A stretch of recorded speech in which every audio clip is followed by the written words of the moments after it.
আসসালামু আলাইকুম প্রিয় চাকরি প্রত্যাশী ভাই বোনেরা, আশা করি আপনারা সকলে ভালো আছেন, সুস্থ আছেন। আমি শাহিদ স্যার সকলকে স্বাগত জানাচ্ছি ইংলিশ মজার সাধারণ জ্ঞানের আজকের আয়োজনে। আজকে আমরা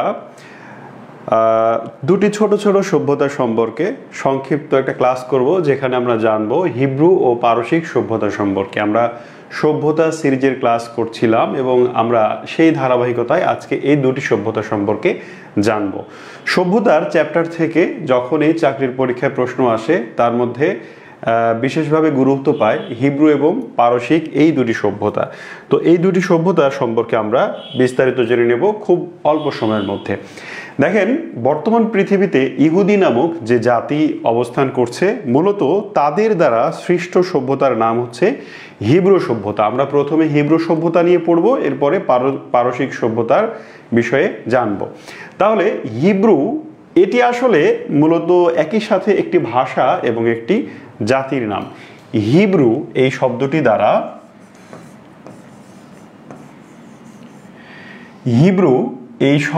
দ্বারা একই সাথে একটি ভাষা বোঝায় আবার একই সাথে একটি জাতি বোঝায়। তো হিব্রু ভাষা হচ্ছে বর্তমান পৃথিবীর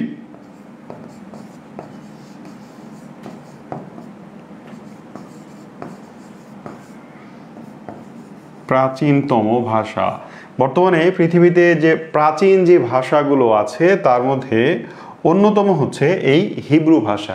ঠিক আছে, তাহলে হিব্রু মূলত একটি ভাষা এবং একটি জাতির নাম, অর্থাৎ হিব্রু জাতি যে ভাষায় কথা বলে সে ভাষাকেই হিব্রু ভাষা বলে।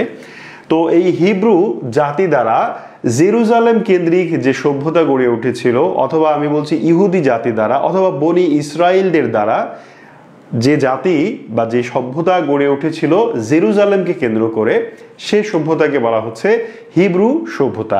জেরুজালেম এটা হচ্ছে বর্তমান ইসরায়েল এবং প্যালেস্টাইনের ভূমি, সেটা আমরা নিশ্চয়ই কম বেশি সবাই জানি। এই ইসরায়েল এবং প্যালেস্টাইনের যে রাজধানী জেরুজালেম, এই জায়গাটা তিন ধর্মের মানুষের কাছেই অত্যন্ত গুরুত্বপূর্ণ এবং পবিত্র। কোন তিন ধর্ম? ইসলাম, খ্রিস্টান এবং ইহুদি। এই তিনটা ধর্মের মানুষের জন্য বা অনুসারীদের জন্য খুব গুরুত্বপূর্ণ একটা জায়গা।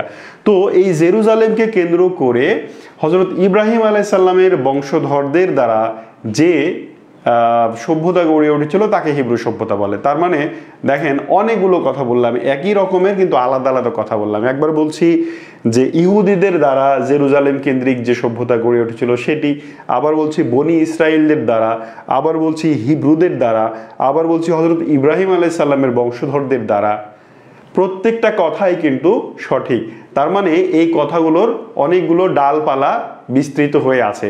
সেই ডালপালাগুলো জানবো, তাহলে পরিষ্কার হয়ে যাবে ইহুদিরা কিভাবে আসলো বর্তমান পৃথিবীতে, ইহুদিদের অরিজিনটা কিভাবে, তাদের সাথে ইসলামের সম্পর্ক কিরকম, খ্রিস্টানদের সম্পর্ক কিরকম, কেন জেরুজালেম এই জায়গাটি সবার জন্যই পবিত্র।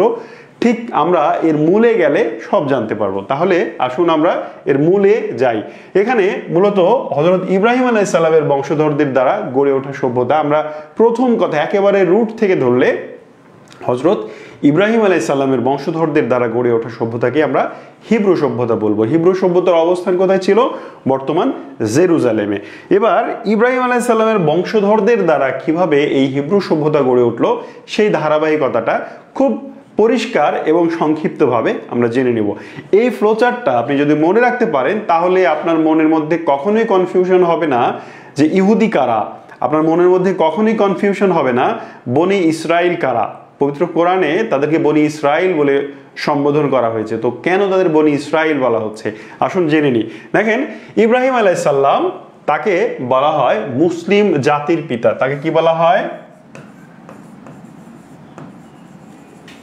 মুসলিম জাতির পিতা বলা হয় তাকে, তাই না? তাহলে এই যে মুসলিম জাতির পিতা, আপনি নিশ্চয়ই বিভিন্ন ধর্মীয় আলোচনায় তার সম্পর্কে শুনেছেন, আপনি কোরআন হাদিসে পড়েছেন। আজকে আমরা সভ্যতা এবং ইতিহাসের অ্যাঙ্গেল থেকে এই ঘটনাটা দেখে নেব।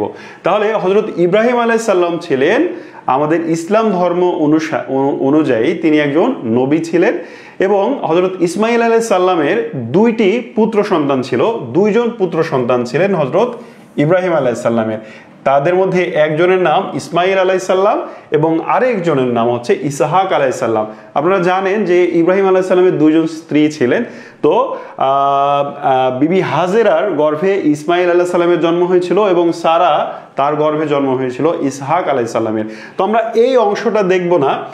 এখন আপনি যদি ধর্মীয় দৃষ্টিকোণ থেকে দেখেন, আমাদের ইসলামের যে নবীদের নাম বলা আছে তার মধ্যে অধিকাংশ নবীর জন্ম হয়েছে ইব্রাহিম আলাইহিস সালামের এই বংশধর ইসহাক আলাইহিস সালামের এই বংশ থেকে। আমরা ইব্রাহিম আলাইহিস সালামকে বংশের প্রধান ধরে নিচ্ছি এবং তার যে দুই সন্তান, পুত্র সন্তান, তাদের মধ্যে ইসহাক আলাইহিস সালামের যে বংশধরেরা পরবর্তী, এখান থেকে হযরত মুহাম্মদ সাল্লাল্লাহু আলাইহি সাল্লাম বাদ দিয়ে বাকি যে নবীগুলো আছেন, হযরত ঈসা আলাইহিস সালাম, হযরত মূসা আলাইহিস সালাম, হযরত দাউদ আলাইহিস সালাম, হযরত ইসহাক আলাইহিস সালাম, এই নবীগুলো সবাই এসেছেন এই বংশ থেকে। আর ইসমাঈল আলাইহিস সালামের বংশ থেকে সর্বশেষ নবী এসেছেন হযরত মুহাম্মদ সাল্লাল্লাহু আলাইহি ওয়াসাল্লাম।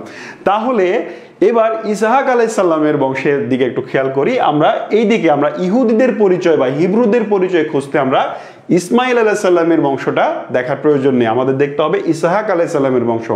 ইসহাক আলাইহিস সালামের পুত্রের নাম ছিল ইয়াকুব বা ইয়াকুব আলাইহিস সালাম। তো ইয়াকুব আলাইহিস সালামের আরো একটি নাম ছিল যার নাম হচ্ছে ইসরাইল। বনি ইসরাইল শব্দের অর্থ কি?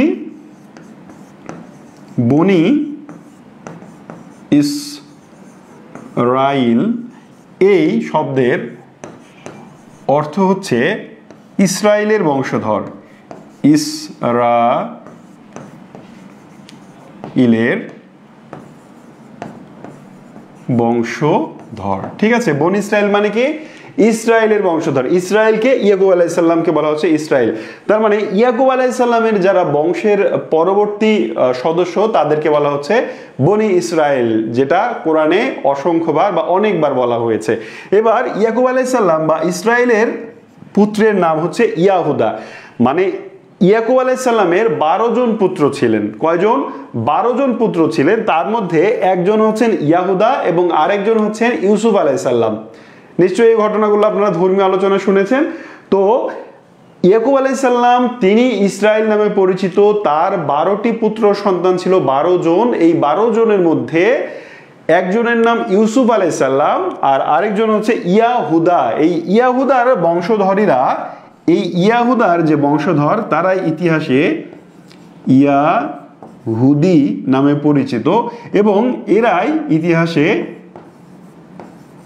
হিব্রু নামে পরিচিত। ঠিক আছে, তার মানে হযরত ইব্রাহিম আলাইহিস সালামের পুত্র ইসহাক আলাইহিস সালামের ওই অংশের বংশধর যারা পরবর্তীতে এই পৃথিবীতে বিলং করছে তারাই বনি ইসরাইল বা হিব্রু বা ইয়াহুদি নামে পরিচিত। এইবার এই বংশ পরিচয় যদি আপনি বুঝতে পারেন তাহলে আপনার কাছে পরিষ্কার হওয়ার কথা ইহুদিরা কিভাবে আসলো। একেবারেই সংক্ষেপে, এর চেয়ে শর্টকাট আর হয় না। এরপর আমরা যাব আব্রাহামিক রিলিজিয়ন। এই জায়গাটা আমরা দেখব। আব্রাহামিক রিলিজিয়ন মানে হযরত ইব্রাহিম আলাইহিস সালামের থেকে, ইব্রাহিম আলাইহিস সালামের যে বংশধর তাদের থেকে এই পৃথিবীতে 3টি একেশ্বরবাদী ধর্মের প্রবর্তন হয়েছে। আমরা হিব্রু সভ্যতা আসলে পড়ছি। হিব্রু সভ্যতা পড়তে গিয়ে আমরা ইব্রাহিম আলাইহিস সালাম বা হিব্রুদের বংশ পরিচয় জানলাম এবং এরপর আমরা ধর্মীয় পরিচয় জানছি। কারণ সভ্যতায় হিব্রুদের সবচেয়ে বড় অবদান হচ্ছে ধর্মীয় ক্ষেত্রে। আপনাকে জিজ্ঞেস করব পরীক্ষায়, সভ্যতায় হিব্রুদের সবচেয়ে বড় অবদান কিসে? ধর্মীয় ক্ষেত্রে। কেন ধর্মীয় ক্ষেত্রে সেটা পরিষ্কার হবে। দেখেন, আব্রাহামিক রিলিজিয়ন আছে 3টি। হযরত ইব্রাহিম আলাইহিস সালামের বংশধরদের মাধ্যমে পৃথিবীতে 3টি প্রধান একেশ্বরবাদী ধর্মের প্রবর্তন হয়েছে। তার মধ্যে 1 নম্বর হচ্ছে ইহুদি, সবচেয়ে প্রাচীন হচ্ছে ইহুদি ধর্ম। 2 নাম্বার হচ্ছে খ্রিস্টান ধর্ম, খ্রিস্টান। এবং 3 নাম্বার এবং আপডেটেড হচ্ছে ইসলাম ধর্ম, ইসলাম। এই 3টি ধর্মকে একসাথে বলা হয় আব্রাহামিক রিলিজন। আব্রাহাম মানে এই আব্রাহাম মানে হচ্ছে ইব্রাহিম আলাইহিস সালাম, ঠিক আছে? ইব্রাহিম, এই আব্রাহাম মানে আসলে আমরা যাকে ইব্রাহিম বলি তা খ্রিস্টান এবং ইহুদিরা তাকে বলে আব্রাহাম। আমরা যাকে বলি দাউদ তারা বলে তাকে ডেভিড। আমরা যাকে বলি ইউসুফ তারা তাকে বলে জোসেফ, তাই না? এইভাবে মানে তারা নামের উচ্চারণ চেঞ্জ করে ফেলছে। তো এই হচ্ছে আব্রাহামিক রিলিজিয়ন। এইবার আমরা আসলে একটু বোঝার চেষ্টা করি যে ইহুদিদের বা কি বলে যে হিব্রুদের সবচেয়ে বড় অবদান ধর্মীয় ক্ষেত্রে কেন? আমরা একটু আগে জানলাম যে হিব্রুরা মূলত হযরত ইব্রাহিম আলাইহিস সালামের বংশধর, এবং হযরত ইব্রাহিম আলাইহিস সালামের পরবর্তী যে জেনারেশন সেখানে আমরা দেখলাম ইয়াকুব এবং ইসমাইল আলাইহিস সালাম, তারা দুজনই নবী ছিলেন। ইসমাইল আলাইহিস সালামের বংশধরদের মধ্যে সর্বশেষ নবী হযরত মুহাম্মদ সাল্লাল্লাহু আলাইহি সাল্লামের জন্ম হয়েছে ইসমাইল আলাইহিস সালামের বংশ থেকে, আর ইসহাক আলাইহিস সালামের বংশ থেকে বাদ বাকি যে নবীগুলোর কথা আমরা কোরআন হাদিসে জানতে পারি তাদের জন্ম হয়েছে। তার মানে দেখেন পৃথিবীতে যে একেশ্বরবাদী মূল 3টা ধর্ম, এবং 3 ধর্মেই কিন্তু এই নবীদের স্বীকার করে আলাদা আলাদা নামে। তাহলে এই যে পৃথিবীতে ধর্মের যে বিস্তার, পৃথিবীতে একেশ্বরবাদী ধর্মের যে প্রভাব, তা পুরোটাই কেন্দ্রবিন্দু হচ্ছে এই হিব্রু বা হযরত ইব্রাহিম আলাইহিস সালামের বংশধর থেকে। এই জন্য হিব্রুদের অবদান সবচেয়ে বেশি বলা হয় ধর্মীয় ক্ষেত্রে। এবার আমরা টু দা পয়েন্টে হিব্রু সভ্যতার কিছু কথা জেনে নিই। হিব্রু সভ্যতা তাহলে কোথায় অবস্থিত, কোথায় কোন জায়গায় কেন্দ্র করে গড়ে উঠলো? জেরুজালেম, যেটি বর্তমানে ইসরায়েল এবং ফিলিস্তিনিতে অবস্থিত। হিব্রু মূলত একটি ভাষার নাম, আগেই জানলাম আমরা। এটি পৃথিবীর প্রাচীনতম ভাষা এবং এটি একটি সেমেটিক ভাষা।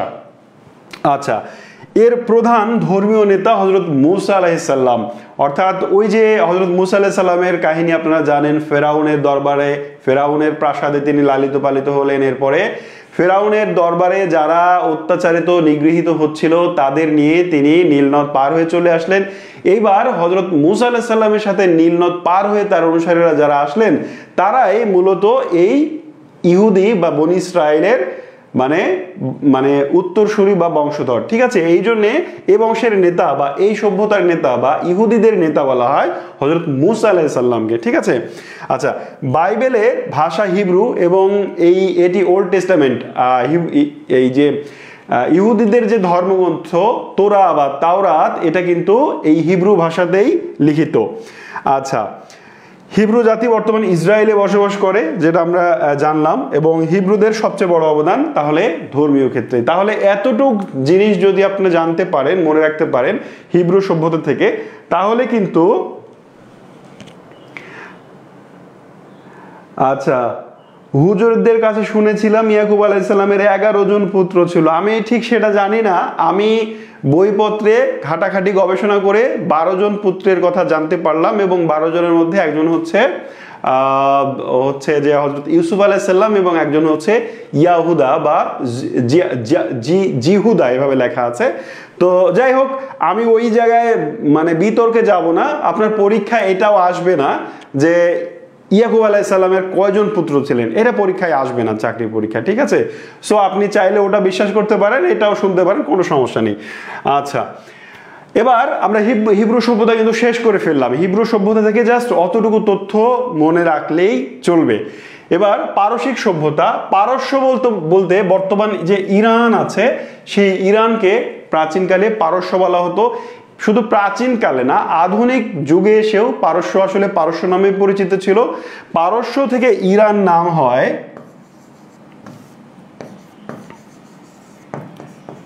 পারস্য থেকে এই জায়গার নাম হয় ইরান, এবং সেটি হয় 1935 সালে। 1935 সালে পারস্যের নাম পরিবর্তন করে রাখা হয় ইরান। তার মানে পারসিক সভ্যতা কোথায় গড়ে উঠেছিল? পারস্যে বা বর্তমান ইরানে। এই পারসিক সভ্যতার আরেকটা নাম আছে, সেটা হচ্ছে আখেমেনিয়া। পারসিক সভ্যতার আরেকটা নাম কি? আখেমেনীয় সভ্যতা। আচ্ছা, পারস্য সভ্যতার ধর্মের নাম জরাথ্রুষ্টবাদ। পারস্যের দেখেন একজন সম্রাট ছিলেন যার নাম হচ্ছে সম্রাট জরাথ্রুষ্ট। এই সম্রাট জরাথ্রুষ্ট একটি ধর্মীয় মতবাদের প্রচলন করেন যার নাম হচ্ছে জরাথ্রুষ্টবাদ। এটি ছিল একটি একেশ্বরবাদী ধর্ম, তবে সেটি বর্তমান ইসলাম অথবা খ্রিস্টান অথবা ইহুদি ধর্মের মতো নয়, একটু আলাদা। যেহেতু আলাদা ধর্ম, কিন্তু তাহলে তার বৈশিষ্ট্য কিছুটা আলাদা হবে, এটাই স্বাভাবিক। কিন্তু এটিও ছিল একটি একেশ্বরবাদী ধর্ম। ইভেন এই পারস্যের লোকজন, ইরানের লোকজন ইসলাম গ্রহণ করার আগ পর্যন্ত তো তারা এই জরাথ্রুষ্টবাদেই বিশ্বাসী ছিলেন, ঠিক আছে। তো এই জরাথ্রুষ্টবাদের প্রবর্তক বা এই ধর্মের প্রচারক জরাথ্রুষ্ট্র নিজেই, আর সম্রাট দারিউস, সাইরাস দ্য গ্রেট, এই দুইজন ছিলেন পারস্যের আরো দুজন সফল এবং বিখ্যাত সম্রাট। এখান থেকে তাহলে প্রশ্ন আসবে কি? প্রশ্ন আসবে পারসিক সভ্যতা কোথায় গড়ে উঠেছিল, জরাথ্রুষ্টবাদ কি, অথবা পারসিক সভ্যতার যে ধর্ম প্রচলিত ছিল, পারসিকদের ধর্মের নাম কি, এভাবে আসবে।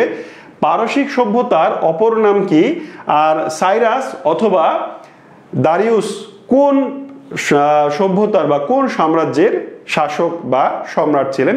জাস্ট এই ছোট ছোট এই তথ্যগুলোই আসবে। তাহলে আমরা পারসিক এবং হিব্রু সভ্যতা থেকে জাস্ট এই এতটুকু ছোট্ট এই তথ্যগুলো জানলেই চলবে, এর বাইরে তেমন আর প্রশ্ন আসতে দেখা যায় না।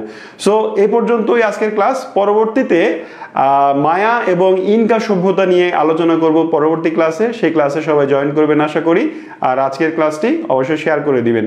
তো দেখা হচ্ছে ইনশাআল্লাহ নেক্সট ক্লাসে। ততক্ষণ পর্যন্ত সবাই ভালো থাকুন, সুস্থ থাকুন। আল্লাহ হাফেজ।